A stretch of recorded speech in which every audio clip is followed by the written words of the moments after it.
Is this cool? Am I interrupting it? Oh, there you are. Whoa! I What's use shaking, my Tim? camera on my phone for everything, so I have to like run back behind the tripod, accept the request, run back around here.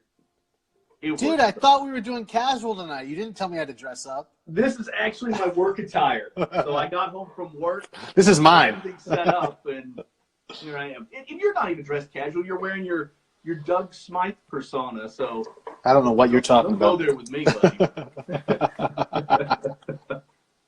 So what's happened, everybody? Yeah. What's up, y'all? We actually got to work this time. It's a miracle. I'm very happy that it worked. And then I'm not running around like a maniac with my head cut off. And I was driving around my town.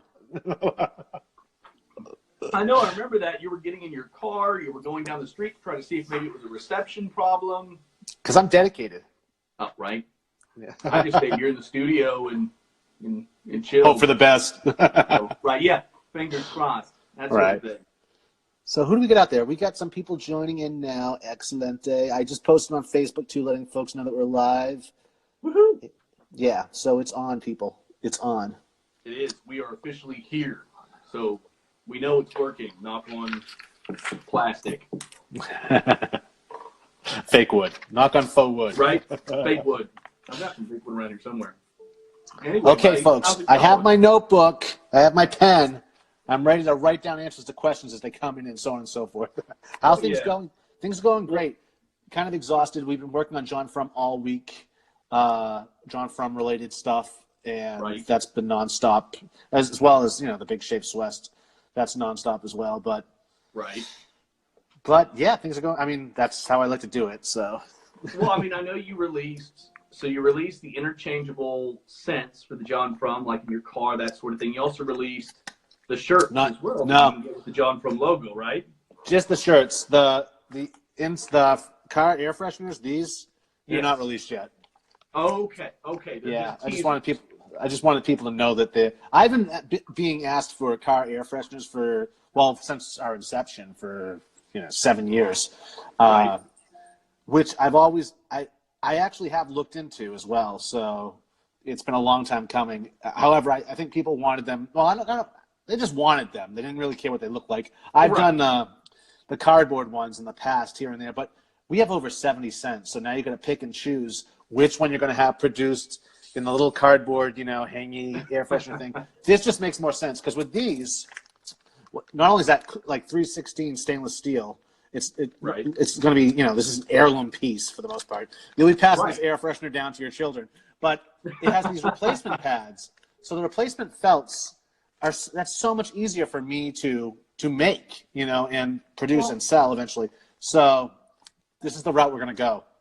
I mean, it makes more sense. I mean, I know that sometimes I would imbue like a little piece of felt, with like maybe like a glued on clip or whatever to the vents of my car that I would just, put a little essential oil on, and that way it would just kind of breeze that into the car. I used to do that every once in a while. I don't do it so much anymore, but the felts make plenty of sense. I know you did the air freshener release with, I cannot pronounce it for the life of me, QIJ. It's the Twitch.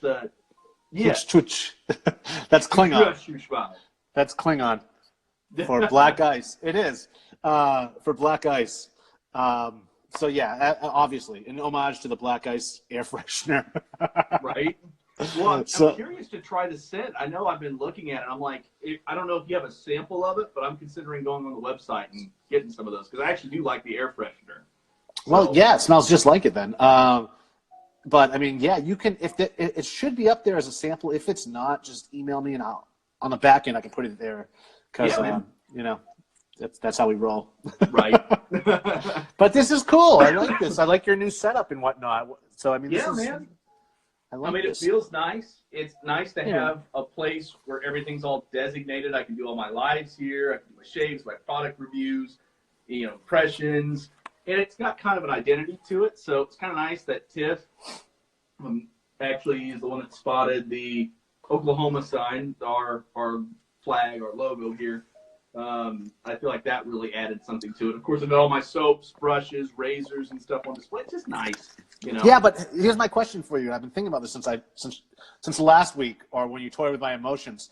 When you're shaving now, is there ever a moment where you're like, I wish I had that brush? It's in the other room, though. Now you have to run in your towel into your little studio, grab something off the shelf, and head back over there. Do you find yourself doing this more? Now that you've spread out your shaving den.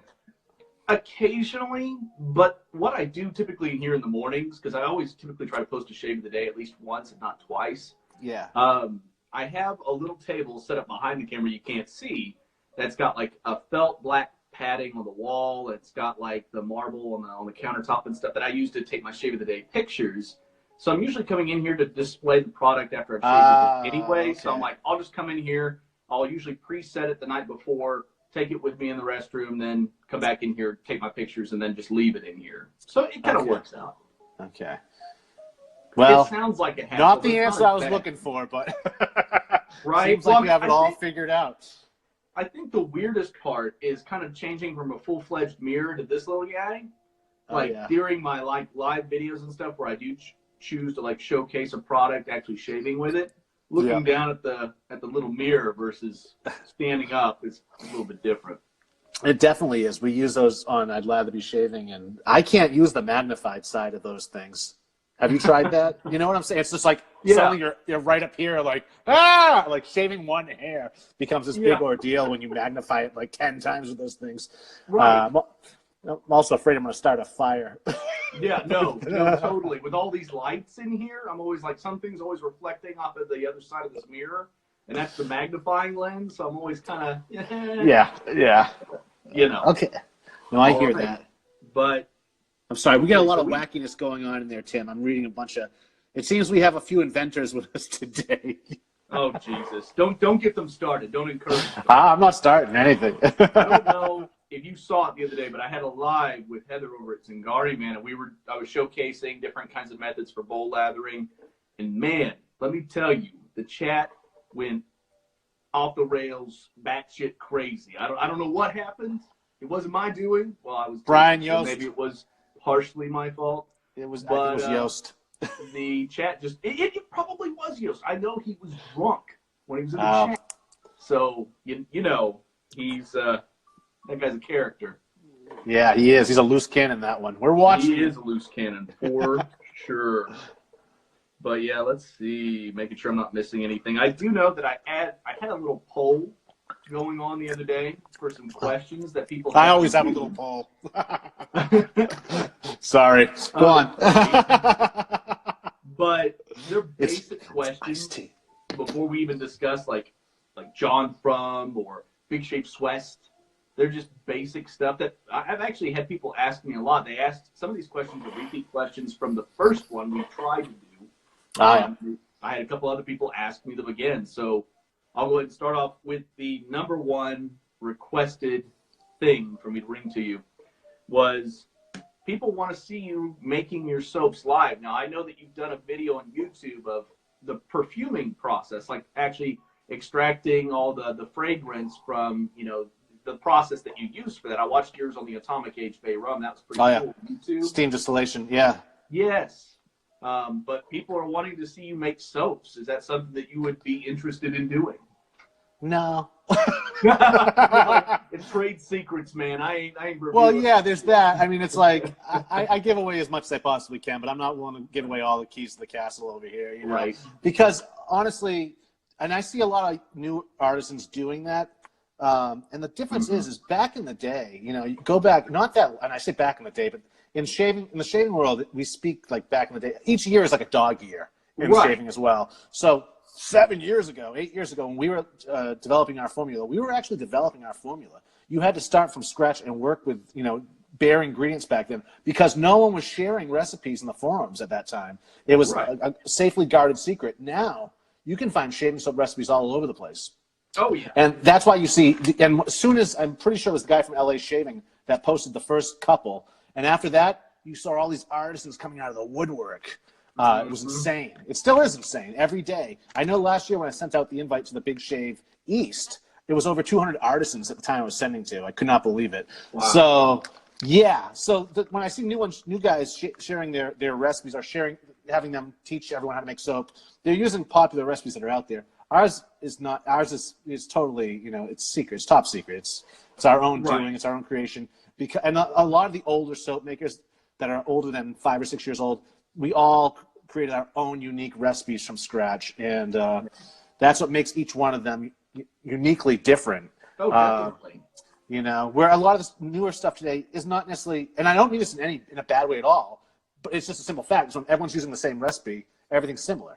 You know, so when you go back to a lot of the older soap makers, that's where you start to see some real differences in lather and in performance and so on and so forth, and even ingredients that they're using. So I just find that unique. So I don't think I'm going to. I mean, the thing is, I don't know. I show behind the scenes stuff all the time for different things here and there, but I mean, I don't think it's that interesting, to be perfectly honest with you. I've done tours. I've done tours of our lab in the past, but I mean, I just don't think it's that interesting. Right. Not for me, anyways. No, I mean, I totally get that. I mean, once you feel like you've seen one person making soap, the process in and of itself, outside of ingredients and ratios and stuff like that, is I'm sure where it's, you know, mainly different. I'm talking like I've ever made soap in my life. I've never made soap in my life. Well, I know there's a lot that goes into it. That's all I know, and I know how it feels in my face. It's chemistry. It's basic chemistry, just like cooking. You know, I mean, if you've ever cooked anything, baked a cake, or any of that jazz, you have made soap. It's very similar. You know, I mean, like, or if you brewed beer, I mean, it's all relative.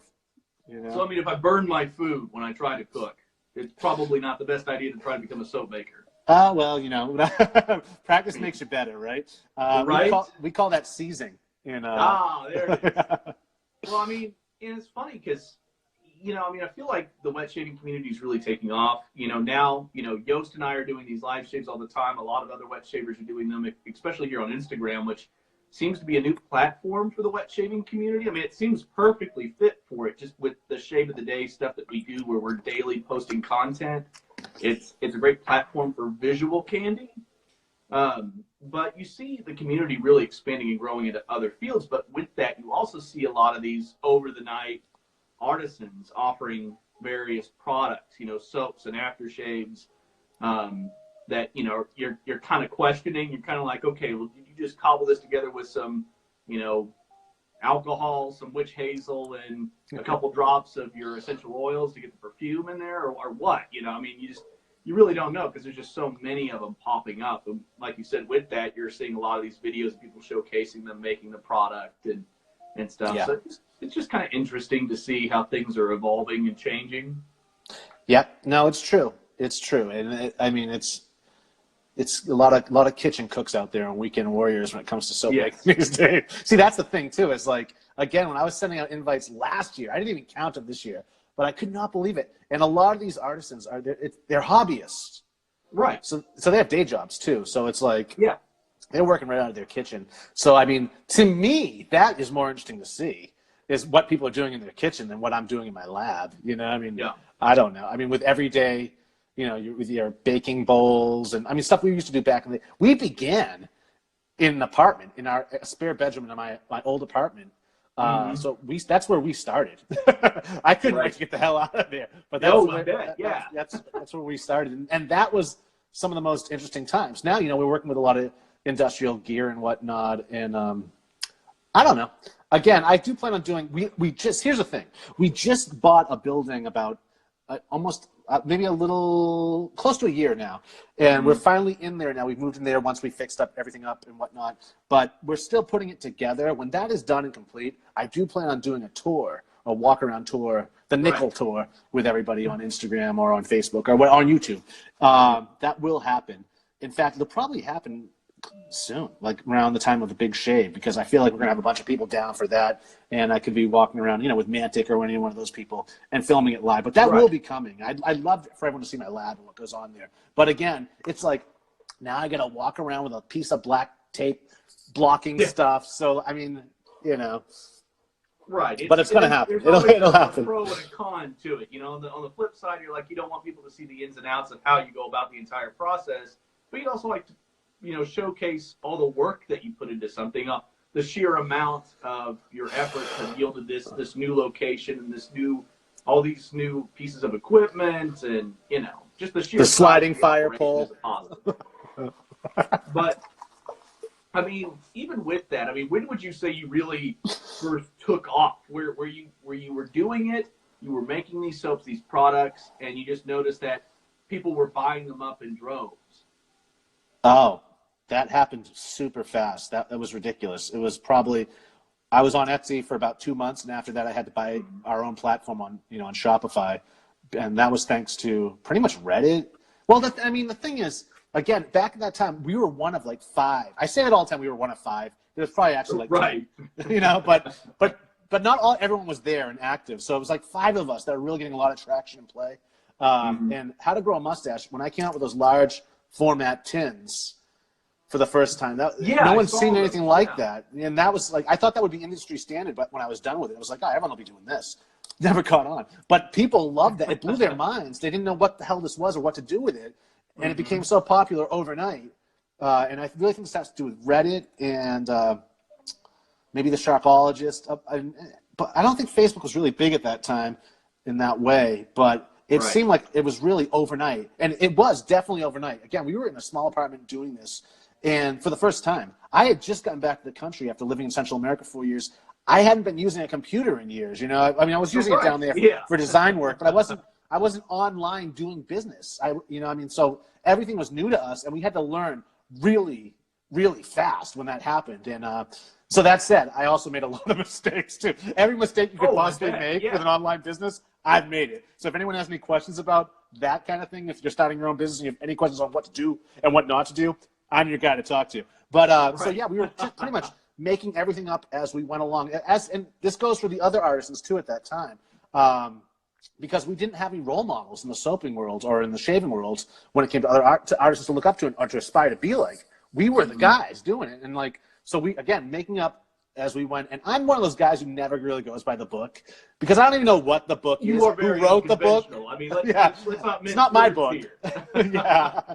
I just say no fear, push ahead, see what works, see what doesn't work. And, try not to kill anybody in the process or hurt anyone's feelings. I mean, that's a pro, right? I mean, if you can get away with murder, wait a minute, let's back that up.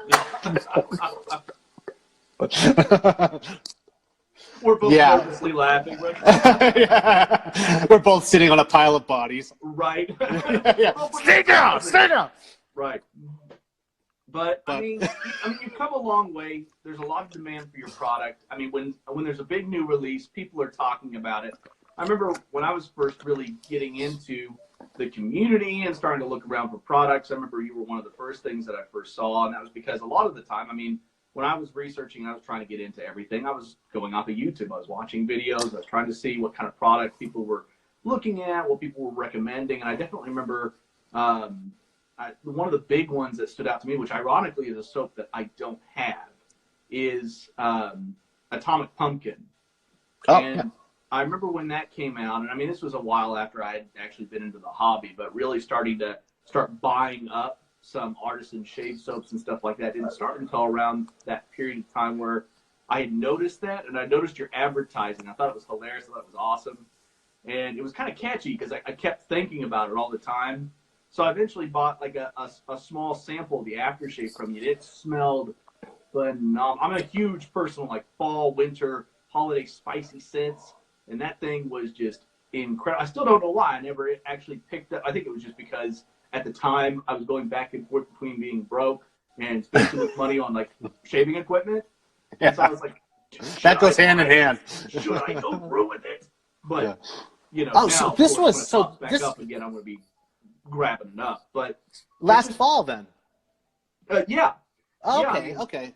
I mean, wow. I've been doing this for about 2 years, but I'd say, well, I mean, not like this whole thing, but really getting into the hobby didn't start until maybe about a year ago, and I've grown significantly since then as far as building up a collection of stuff. I always had like basic soaps and aftershaves and 1 or 2 razors, and then you start getting into the vintage stuff, and then it just grows from there. But really with artisan products and starting to test and do everything, that's all been within the span of a year, and the channel has, I mean, the page has grown significantly when just posting pictures of what you're using daily, and then you start talking about your impressions on a product, and you realize, you look back at that, and you're like, man, Tim, you're a monster. You're right. You're like, Tim, you don't know what you're talking about. And then you start, because that happened to me. That was a big aha moment, I remember, for me.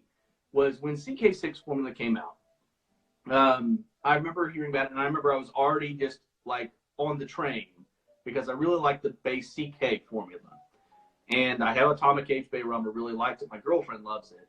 Yeah. And so I was like, okay, well, CK6. And then I saw the price, and that's all my head could see was, or all my eyes could see was the price. And so I couldn't get around. So when I finally got it, I was super skeptical about it. So I was looking at it, I was like, okay, well, it doesn't feel the same as the CK formula. And I wasn't pre-soaking my soaps at the time. I was trying to stay consistent and offer the same amount of water ratios, despite whether it was a glycerin, a tallow, or whatever. And then once I started experimenting with CK6 after you had initially messaged me about it, you're like, hey, try to pre-soak the soap. It's the thirsty soap, add more water. And then I recanted and I posted the thing saying, you know, whoa, was I ever wrong? Because this soap is absolutely fantastic. You pre-soak the soap and this thing can take as much water as you can throw into it. And that was just a big aha moment for me where you can't treat everything the same way. Everything is so nuanced. There's intricate soaps, razors, you know, the brush, blades, bowl combinations that you use. It's all so different and all so subjective to different to what people are going to do with it. So I'm glad you brought that up. I'm glad you brought that because I recently saw a YouTuber, a popular YouTuber. I think he's a YouTuber anyways, but he was going on about all blades and razors are the same. It's just your technique. And it's like, no, that's so far from the I mean, sure. I mean, there is technique is great. And with technique, you can learn how to use all of them and adjust subtly where you need to. But each one, especially blades, for anyone to say that, it's like, are we on the same planet here? Yes. I think that's irresponsible to say anything like that. I mean, however, I do encourage newbies to hang with one razor, one blade for as long as they need to. Get comfortable. Get comfortable with one setup first. That's the thing is like with the shaves of the day and all these videos that we do, it makes people want to like keep taking in more. It's like when you start collecting books. You have a stack of books next to your bed. How many are you going to read, really? So you're doing yourself a disservice when you start buying everything that's out there. I mean, be strong and just hang with that one setup for the first month. Dial that in, woodshed that, and then start moving on and mixing stuff up here and there as you grow into your hobby. But like, you got to get it. You got to start from the beginning the right way. Otherwise, it will only hurt your technique in the long run. Exactly.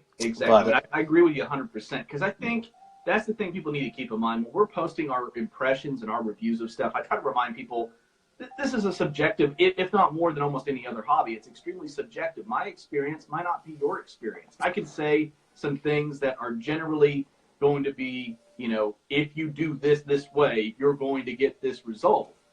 But to sit here and maybe use a product once and say, oh, well, it's an underperformer, it's crap, it's useless, it's junk, and then you've got other people out there in the community that are obviously getting good results with it. Well, obviously there's a way to do it. You just haven't figured and dialed it in yet because you have your own method. It's just not working out for that. So user error. We're always so quick to jump on the product before we blame ourselves, and it's like that's my biggest qualm. User error. I mean, you just got to experiment with it. Most of us have plenty of soaps to experiment with. Learn it before you burn it, and that's why I did a video on YouTube not too long ago about how to review a product the right way. Because so many people will review by the way. Yeah, good. Because I mean, some people take the product.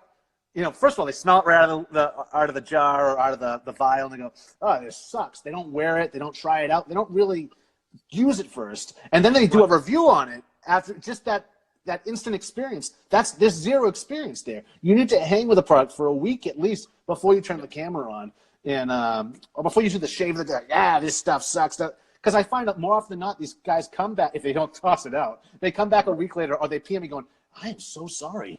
That was awesome. It's like, yeah. You know, I mean, like, but I need to correct.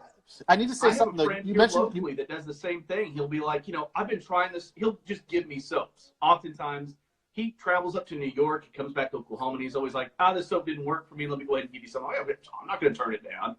But then all of a sudden, he'll message me. He'll text me randomly while I'm at work and be like, man, I know you've been telling me this soap's great, but I haven't been able to get it work for me until today, and it is absolutely incredible. And I'm like, well, that's the thing. You just got to experiment with it. I mean, that's one of the reasons why I didn't think I was going to get into brushes, but I have all sorts of different kinds of synthetic knots. I have different animal hair knots. I have horsehair. I've got all these different kinds of brushes to practice different techniques to see what each one of them do differently with a soap. Same with the bowls. I mean, depending upon the design, the shape of the bowl, utilize them differently. Don't utilize them the exact same way. One bowl is not going to perform the same as the other if it's designed differently. I mean, and it's going to have different results in the soap, low structure, high structure. I mean, there is so much to it. I see you using that word a lot, structure. Mm-hmm. What do you mean when you say that? When I say that, I like it. Referring to volume. So when I'm talking about structure, usually like when I'm talking about low structure, I'm talking about really dense, close to the face, not something that's making pillows of lather or maybe noticeable peaks on the soap. Okay. If I'm talking about something that's high structure, I'm generally talking about something where I'm noticing that it's whipping up into a nice, large volume of lather with good peaks, and that could be a dense soap, it could be an airy soap, but it's really low structure to high structure. I'm usually talking about size of the soap. Do you have an engineering background, Tim? Me? Yeah. Oh, no. No, okay. That's just Math it sounds like something strong suit. So no. just that term. I've only ever seen you use it, and I'm always like, what does he mean by like? And it's cool. It's a cool term to introduce to wet shaving. I like that. So I want to know exactly what it means so I can start using it, and we can all start using it. You know, that's how it starts. I mean, all these terms that we're currently using right now. I mean, I'm going to say something really obvious. Somebody started somewhere. And everybody adopted it. Usually in a video, like that's how it's blooming is a fine example of that. I created blooming 6 years ago, and that took off, and it took off in like such a wrong direction that no one knows what the hell they're talking about when they say blooming. They're typically talking about soaking. So I want to make sure people get structure right and don't take it and run with it. I'm 100% there with you, because it wasn't until, because I was actually using blooming in the same way that I would say the majority of the community oftenly just kind of dismissively uses it to describe how they're, prepping their soap. And I've watched your thing. I think it was just a live video that you had done where you were talking about the differences between blooming and soaking a soap. And I realized, I don't bloom my soaps. I mean, the blooming of the fragrance is a nice after effect of what I'm trying to achieve, but I'm not doing it for the sake of fragrance. I'm doing it to performance, make my soap softer and easier to manipulate with my brush and for easier loading, etc. So I'm I usually completely submerge my soap underneath a layer of water. So I was like, well, I'm soaking the soap. I'm not blooming the soap for the purpose of fragrance. So that's why in my reviews and stuff, I mean, I try to keep my ears to the ground. If there's something I feel like I haven't quite addressed correctly or something that I'm not wording in the best way, I'll look around and make sure, okay, well, this person knows what they're talking about, and I know what they're saying when they're talking about this particular thing. Yeah. So I'll make sure to start referencing it in that way in my reviews, my impressions. That's good. That's a very responsible approach. I respect that, because so few do. I've seen so much stuff out there, and it's like, but structure. That's a new. And my other new one is that I'm enjoying is shaving lubricant, shave lubricants, as opposed to pre-shave oils, pre-shave soaps. Or this is a category that they all fall into: pre-shave oils, pre-shave soaps, pre-shave jellies. They're shave lubricants. Someone used that the other day, and it's the only time I've ever seen that. And I was like, that's perfect. That summarizes that whole category. We can stop. I mean, you don't have to call them pre-shaves. You immediately understand what shave lubricant sound. It's not only does it sound manly, it also sounds a little bit dirty, but not too dirty. So there's some sexiness involved in that. But shave, I heard that. So I think 2019 is the year of structure and shave lubricants. Well, I mean, I'm serious. Describing shave lubricants is the first time that I've, this chat is probably blowing up right now with, I invented lube. What is it with this I invented nonsense? What is going on here? I've been seeing that a lot on Instagram lately, and I think Mikey started it. I'm going to just attribute it to him. But yeah, I mean, the first time I've heard of shaving lubricants was just now. I mean, it makes sense to me, but definitely the high-low structure thing, that sort of terminology, I mean, definitely is something that's been a recent pop-up and people have kind of been adopting and using. I try to do it in the right way, but hey, I'm not, down for, if I use something in an incorrect way, this goes for everybody in the chat, call me out on it. If I say something that seems to be out of place or I'm labeling something wrong, reach out to me, let me know, and I'll make sure to make the corrections that I need, because I am not above reproach. I'm an amateur as much as the rest of us shavers out there. I mean, some of us have been doing it for years, but there's always new stuff coming out that, we're all first users on. So, That said, you said this a while back. You at the beginning of our conversation, you mentioned glycerin soaps, and that's like my pet peeve when people say glycerin soaps. It here we go. really gets under my skin because that's just a misnomer. All soaps are glycerin soaps. Right. All soaps do have glycerin in it, but don't primarily like just, if I'm referring to something like a glycerin puck, like let's say Colonel Conk's glycerin pucks, would you say it would be correct to just call those a glycerin puck, or what would you describe it as? Just a soap primarily of glycerin? Yeah, I mean, what I would call, when people say glycerin soap, they typically mean a melt and pour soap.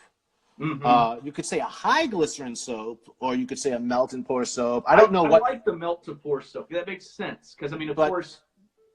People will say glycerin when they're talking about clear soaps. I mean, when people find out I'm a soap maker, the first question I always get is, "Do you make glycerin soaps?" And that's the thing, is because it's like glycerin is a byproduct of saponification. Right. So any real soap, the detergent soaps they sell in the stores and bars are not real soap. The fact that they can legally call it soap blows my mind. That's why a lot of them are called cleansing bars, because they're not real soaps. I think the FDA has come at them.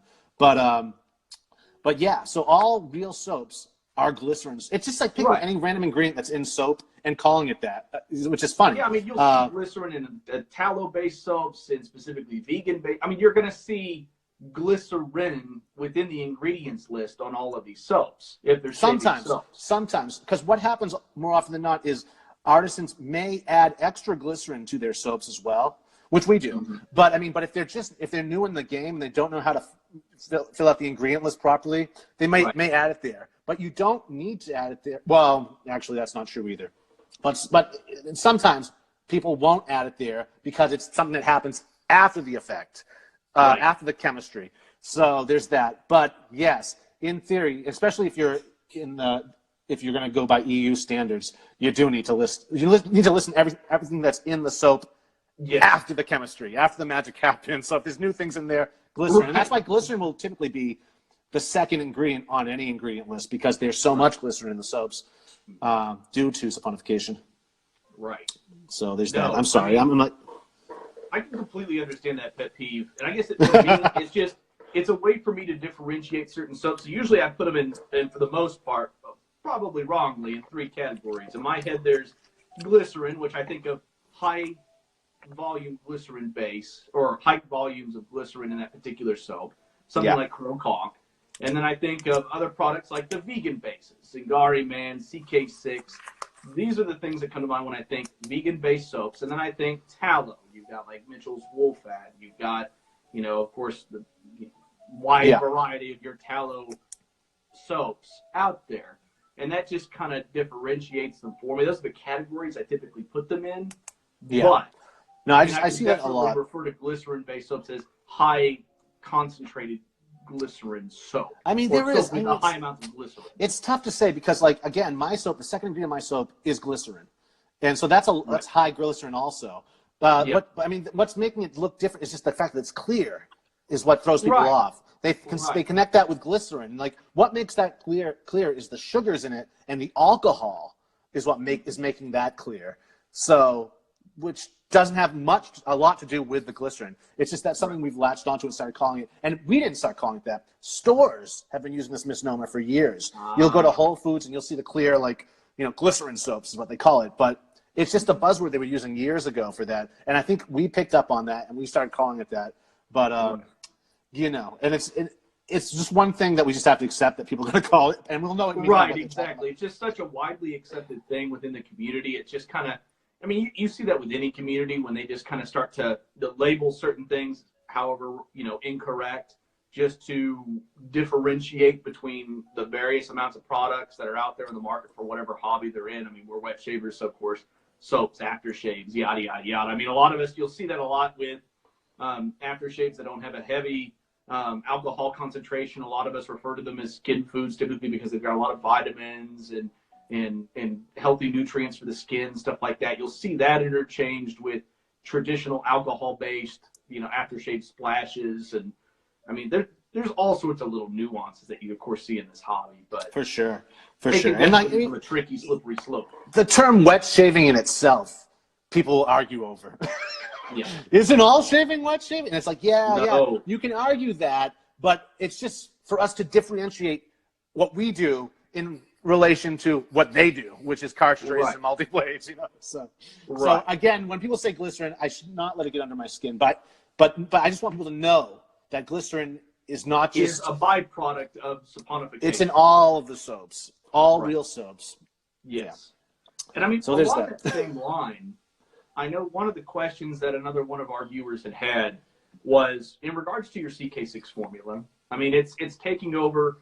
Most of your new release soaps or your relaunch soaps are all coming into the CK6 formula, which is, of course, high demand. We all love the CK6 base. But does that mean that the base formula, the CK formula, is that being phased out in CK6? No, hell no. No. Okay. In fact, I didn't even want to release the CK6 formula. Because this formula we had been working on, well, the thing is, it's not like we were working on one formula. We didn't set out to do this. In our off time, Fran and I, we're always futzing around in the lab. Like, we like making soap is what it all comes down to. And this is what we do in our downtime is make soap. Right. We push and pull at our recipe. We experiment with different things, see how far we can push it or pull back, so on and so forth. And we just got to the point with CK formula that you now know as CK6. Right. Where we were like, this is awesome. We kind of like challenged ourselves, like, because I'm sick of the tallow thing too. People like talk about tallow like it's a bar, like tallow is some type of magical ingredient. And that bothers me as a soap maker because the people that talk about this, the people in the forums that aren't soap makers, they know nothing about the chemistry behind any of this stuff. It's kind of like getting your advice from the guys that happens to have tallow. It's like getting your advice for training in a gym from just a bunch of kids that work out there versus talking to a trainer. You're going to get different advice. So tallow, they always hold tallow up like tallow be thy name, like it's the holiest thing in the world. Right. And like the fact of the matter is, the only reason why we even know tallow, the traditionalists are the guys who love the stuff, but they don't realize why they love it. They love it because that's how we used to do it. That's what's always been done. Tallow was a cheap byproduct of the meat industry that Gillette and a bunch of other soap companies back in the day were reaching out to. It was a cheap ingredient they need for the stearic acid. You need stearic acid in your soap to produce the lather. That's why they were reaching out and using, it was a cheap product that had stearic acid in it. Stearic acid is stearic acid across the board. I don't care where it's coming from. Stearic acid is stearic acid. In fact, some of these, and nowadays we have all these exotic oils, butters, and whatnot that have even higher stearic acid content. Right. So I'm cutting the middleman when I choose to use the vegetarian versions versus the beef tallow. Plus, with the meat industry, everything they're pumping in the cows these days, the hormones, all the steroids, that's all the like various I don't even things want to to get think them about stuffed and that. Fatty. Yeah. So I just want people to know it's being used for the stearic acid content. There's nothing magical about tallow. It was a cheap way to get stearic acid back in the day. They were using it back in the day, and that's what people get stuck in their head that there's some magical ingredient, and they compare everything to it. Right. So I started trying to look at it from their point of view, like, okay, I'm going to try to kill the whole tallow myth and create a soap so great that no matter what I think about tallow, they're going to think he's done it. And so that's what we set out to do. And we wanted the soap to perform just as tallow does, whatever that means. And so it was really like that. I started sending it out to friends like Mantic. Mantic always gets me into trouble because I'll send something to him like, hey, Mantic, try this out. I'm using it. It's great stuff. It's something we came up with, not meaning that we're going to ever sell it. It's just I wanted him to try it. I wanted this, opinion. I don't even know why I sent it to him. I just think he'll appreciate it. And that's what happened. Everyone who's tried it and tested it, they were like, you got to sell this. And I was like, I can't afford to sell it because the new ingredients we're using are so pricey. Yeah, they're so pricey. And I never ever wanted to sell a soap over $20. Never mind $24. So it's just something I don't want to do. I want to sell a soap that's everyone can afford and is everyone's den. And so that's why I will never cut out our CK base formula because that was the first formula where people were like, this is better than tallow. Or is there tallow in this? And so the base CK formula is a fantastic base. I would never dissuade anybody from purchasing the CK formula versus the CK6 formula. If you want to maybe bundle your soap and aftershave, I think the CK formula, just the base, is fantastic. And then just forego the CK6 until maybe a later time or try a sample and see if that's something that you later want to upgrade to. But I mean, the CK formula is not going to disappoint you either. I mean, both have great post-shave feel as far as just how my face feels. That's the thing I noticed immediately about CK6. That was the thing that kind of has changed my opinion which when I first started out the hobby, I suffered from the same problem as many do, where you just see this tallow thing touted in every group and every page. And it's changing, though. We are changing that. And I've seen more and more artisans starting to switch and rotate on over to vegan-based formulas that seem to perform a lot better. And I don't know, maybe this is just me, maybe this is just my personal experience, but especially since I like to use scuttles a lot. I've got your travel scuttle. I've got a couple different scuttles over there that I like to use a hot, warm lather with.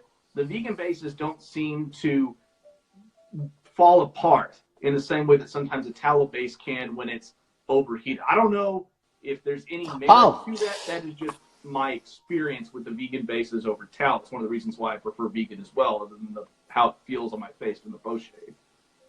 Latherhog, we did the blind test at Big Shave 3.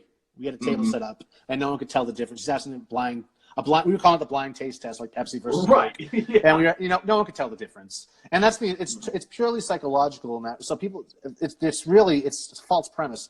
Because at the end of the day, this is how this is the truth.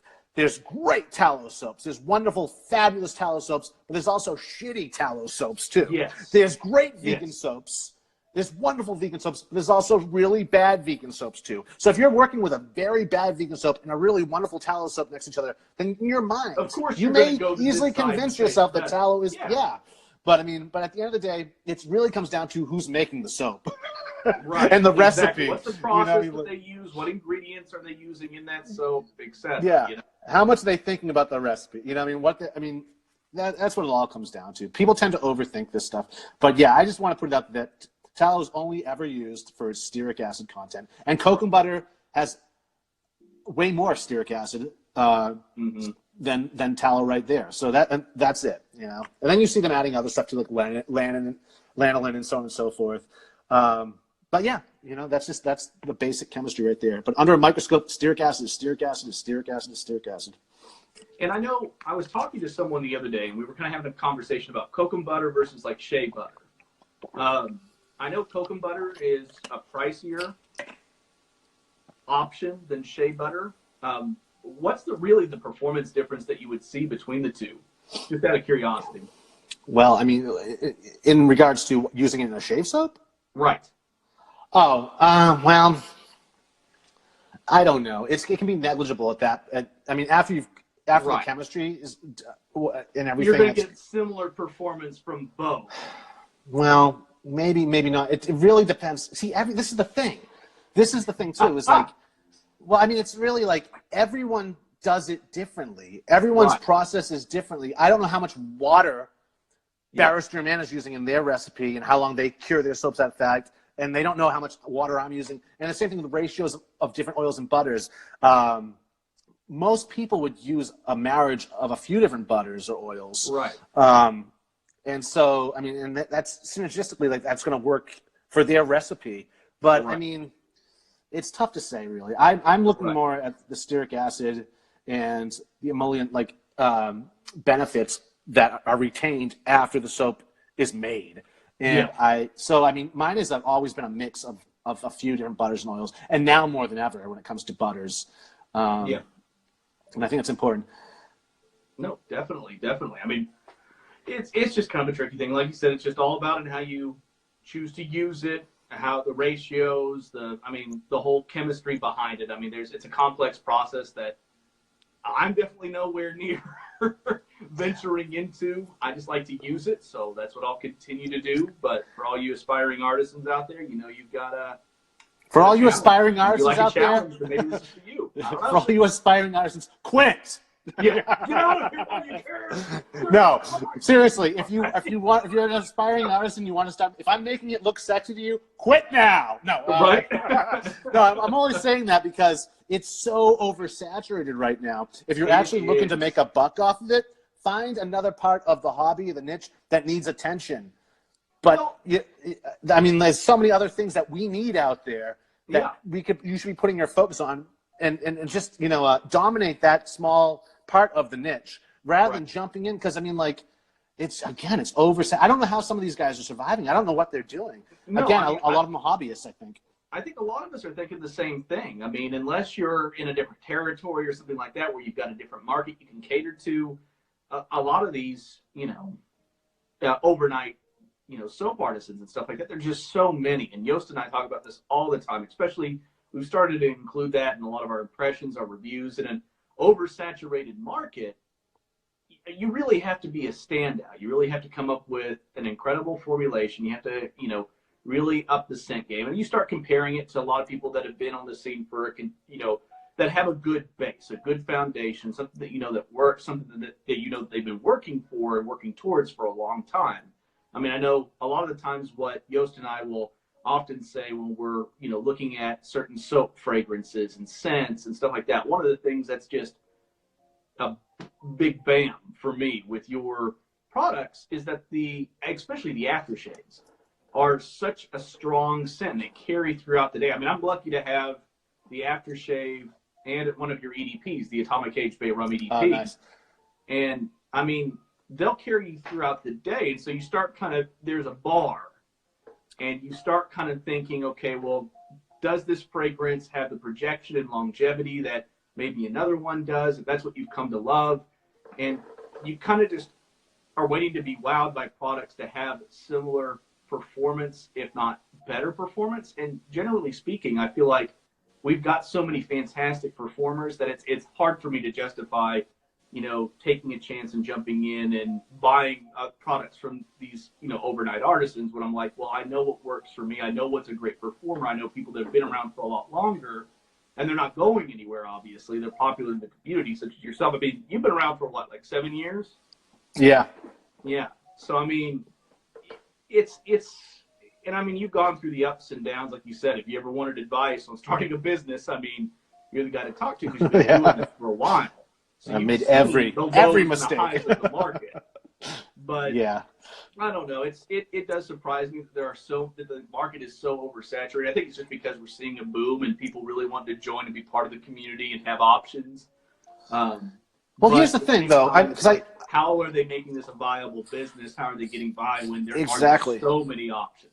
Exactly, and I think it can actually hurt the market and hurt the scene when it comes to creative, interesting, innovative products. And I see a lot of people saying, no, I prefer having lots of people to buy from. I prefer supporting small. I agree with that 100%. However, it gets to a point where everything starts to look and smell the same. Am I the only one seeing this? Back in the day, like every soap had like this own, like it was usually one label they had, and they just had the scent difference. Like whatever the scent was and everything. And then, we started to sex it up a little here and there. And then everything else started, it's just like, it all just starts to look and smell the same. People buying their fragrances probably pre-blended, I'm willing to bet most of the time, from the same places. They might even call it the same name that's on the bottle of the fragrance. You'll see like a lot of repeat names in different soaps, and it's like they're totally just calling it the name of the fragrance in the bottle.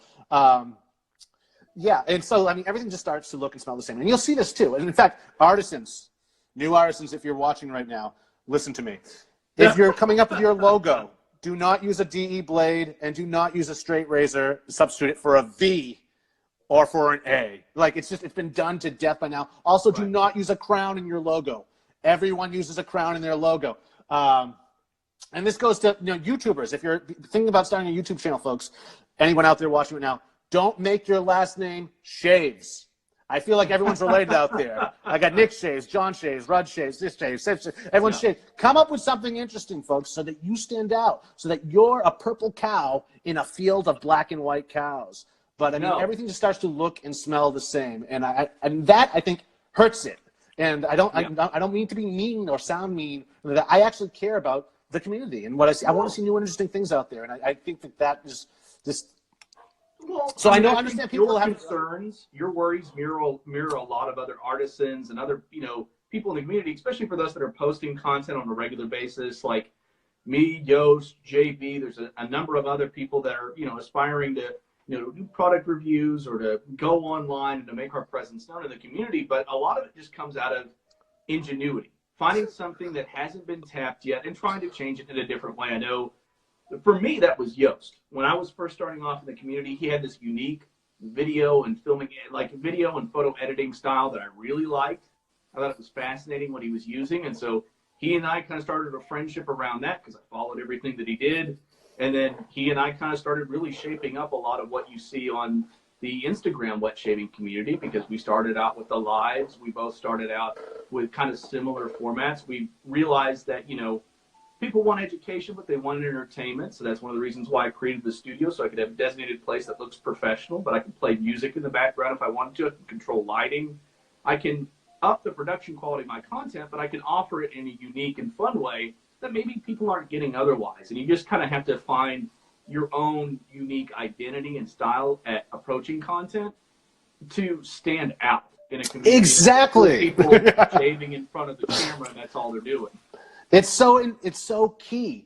I mean, for the delicate ecosystem of the wet shaving world, it just turns out that we have this whole, like, wherever there's a McDonald's, there needs to be a Burger King mentality. Right. And it's like, oh, me too, Yeah. me too, me too. And I don't mean that in the now popular way me too is being used. I mean, me too. Everyone, I do that too. Hey, Rum, I do that too. You know, it's like, no, just find your own. But there's so many, like, parts of the community that need attention. And no one, it's leaning too far to the left when it comes to soaps, or when it comes to aftershaves, or when it comes to whatever. I mean, like, find what we need. And I'm begging you, exploit that. Bring it. I mean, sell it. Bring it to my attention, because I know that I'll love it. You know, but otherwise, I'm just like.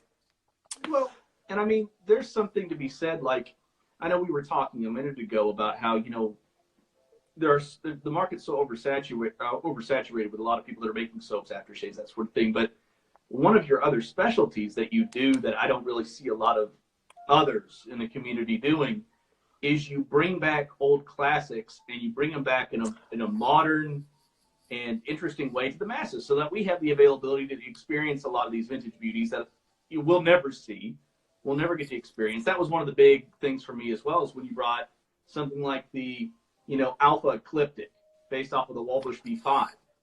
And that's one that ever since I've tried this, I've been searching all over the place to find one. I found Good luck. like 3 of them. But of course, you know, he's a collector, so he doesn't want to get rid of them. Yeah. But I mean, it's just cool to know that we can get, you know, items like these that shave like the old vintage items, but they're in a new format.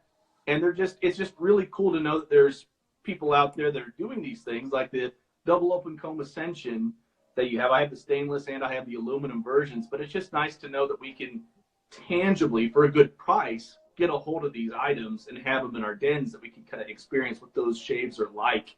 And you don't see a lot of other people doing that. I mean, I know there's a lot of cost involved with the machining and the designs and I mean, thank goodness you've got the ability and the means to do it. But it's just nice to see stuff like that, like especially with your brushes, like the Mohawk 5-341, I think, that you brought into Starcraft and stuff like that. I mean, it's just cool to know you can get a hold of these cool designs, but in a modern, updated format that you can legitimately have in your den, and you're not having to spend $400 on I think it's important brush to just experience it.